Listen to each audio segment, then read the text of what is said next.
சர்வதேச விண்வெளி நிலையத்திற்கு சென்றுள்ள இந்திய விண்வெளி வீரர் சுபான்ஷு சுக்லா வரும் 15ஆம் தேதி பூமி திரும்புகிறார்.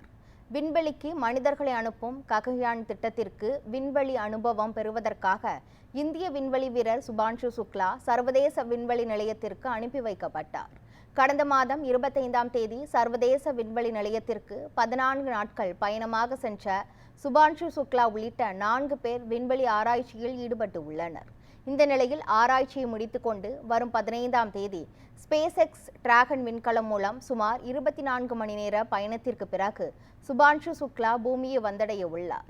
வட அமெரிக்காவின் மேற்கு கடற்கரையில் பசிபிக் பெருங்கடலை ஒட்டியுள்ள கலிபோர்னியாவின் நீண்ட கடற்கரையில் விண்கலத்தை பத்திரமாக தரையிறக்க திட்டமிட்டுள்ள நிலையில் இதற்காக அமெரிக்க கடற்படையினர் தயார் நிலையில் உள்ளனர்.